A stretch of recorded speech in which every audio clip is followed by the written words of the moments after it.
नमस्ते दोस्तों, आपका हमारे YouTube चैनल में स्वागत है और आज हम बात कर रहे हैं कि इस हफ्ते सोने चांदी के भाव की रेंज क्या रह सकती है। और इस पर बात करने के लिए हमारे साथ आईबीजीए के national secretary CA Suren Mehta ji हैं। मेहता जी, आपका स्वागत है। तो मेहता जी, पिछले हफ्ते कोई ज्यादा बड़ी उठापटक देखने को नहीं मिली, तो इस हफ्ते क्या कुछ हो सकता है? पिछले हफ्ते का पहले थोड़ा सा आपका क्या असेसमेंट रहा? देखिए मार्केट जैसे मैंने लास्ट टाइम भी आपको कहा था कि मार्केट एक जगह पे आके मतलब स्थिर हो जाता है जिस पॉइंट पे बुल और बियर के बीच में एक बहुत जबरदस्त फाइट हो रही है।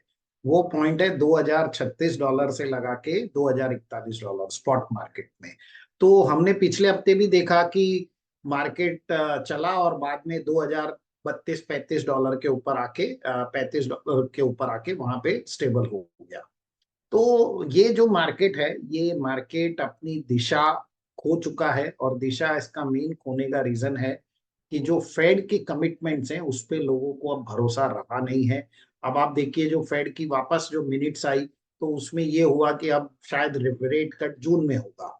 तो ये जो चीजें पोस्टपोन होती जा रही है, तो ना तो बुल्स को पता चल रहा है कि हमें मार्केट ऊपर लेकर जाना है, ना बियर को पता चल रहा है कि हमें मार्केट नीचे लेकर जाना है। तो इसकी वजह से ये बार बार हमने पिछले लगभग 1.5 महीने से ये देखा है कि $2036 से लगा के $2041 $40 के बीच में मार्केट एक रेंज में घूमता है। वहां से $20 $25 नीचे जाता है और वहां से आ, हाँ, मैं ये जरूर मानता हूं कि यदि ये $2062 को क्रॉस कर लेगा तो इसमें एक नई तेजी की संभावना है। लेकिन फिलहाल मुझे $2062 क्रॉस करता हुआ नजर नहीं आता है। हफ्ते यूएस की जीडीपी के नंबर्स भी हैं। उसके अलावा इंडस्ट्रियल प्रोडक्शन, अनएम्प्लॉयमेंट क्लेम, ऐसे जो इम्पोर्टेंट डेटा वो भी हैं।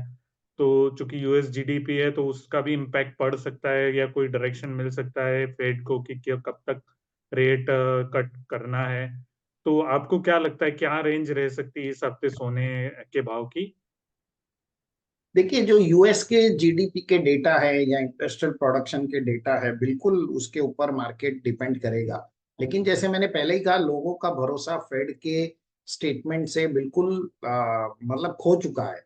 तो आपने देखा होगा कि जिस दिन ये डेटा आते हैं तो मार्केट में एक मूवमेंट आती है और उसके बाद में 48 घंटे में, 24 घंटे में, 48 घंटे में मार्केट वहीं पर आकर वापस स्टेबल हो जाता है। और ये स्थिति हमने पिछले 2-3 महीने से हम नोट कर रहे हैं।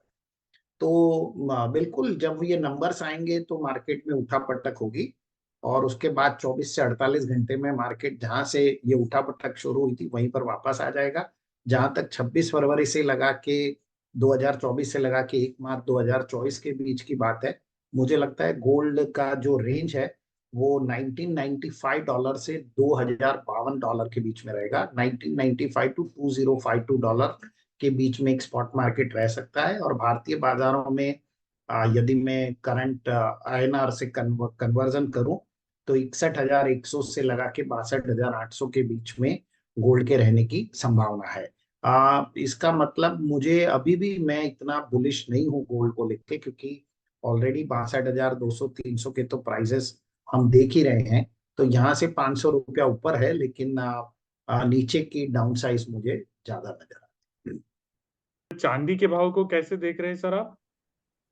देखिए चांदी में हमने एक चीज, बहुत इंटरेस्टिंग चीज मैं देख रहा हूँ पिछले 2 महीने से, जब भी चांदी 70,000 या उसके आसपास आती है तो उसमें एक अच्छी खासी खरीदी आती है और वापस ये प्राइसेस 72,000 72,500 73,000 तक पहुंचते हैं। लेकिन फिर वापस वही बुल और बियर के बीच की फाइट है, वापस उस प्राइस को 70,000 के तरफ लाया जा रहा है। लेकिन बहुत अच्छी बात यह है कि चांदी 68,500 का जो लेवल है, 68,500 से 68,900 का लेवल है, वो तोड़ नहीं रही है।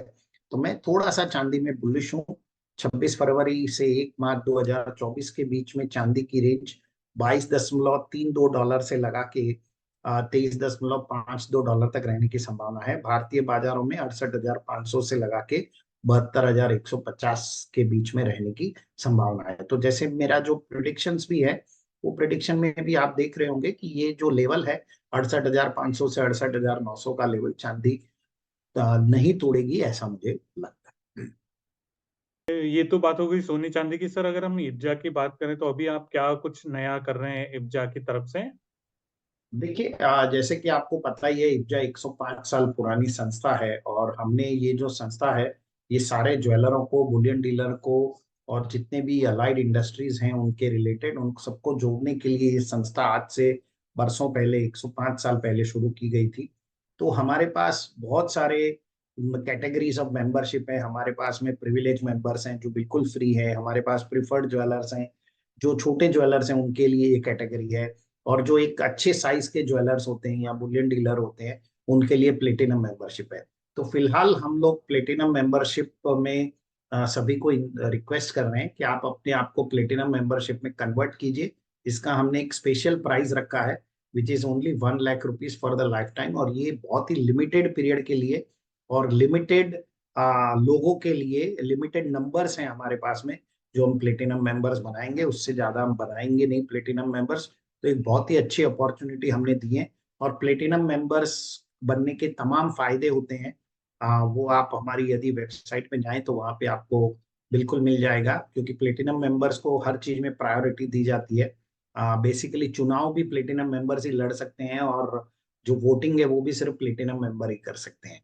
और उसके साथ साथ ही उन्हें बहुत सारे प्रिविलेजेस दिए जाते हैं, बहुत सारी सुविधाएं दी जाती है। तो हमने एक ड्राइव चलाया है। हम हमारे पास अभी मुश्किल से 40 या 50 प्लेटिनम मेंबरशिप बची है जो हम देना चाहते हैं, और हम सभी प्रिविलेज मेंबर से और प्रीफर्ड ज्वेलर से रिक्वेस्ट कर रहे हैं कि अगर आप चाहें तो इसे कन्वर्ट कर लें, बिकॉज ये जो ऑफर है 1 लाख रुपए का फॉर द लाइफ टाइम, ये भी बहुत ही लिमिटेड ऑफर। जो ज्वेलर्स हैं उनको डायरेक्टली एक वॉइस मिलेगा, जो आप ब्रिज या पॉलिसी मेकिंग या कुछ भी चेंजेस होते हैं तो उसमें एक आप ब्रिज का काम करते हैं कि गवर्नमेंट तक आप बात पहुंचा सकते हैं इंडस्ट्री की। तो मेंबरशिप जैसे आपने बोला कि उसके बहुत सारे फायदे होते हैं, बहुत सारी चीजें हैं, में आपको प्रिविलेज मिलता है। जी मेहता जी, ये जो सारी चीजें हैं बताने के लिए आपका बहुत बहुत धन्यवाद।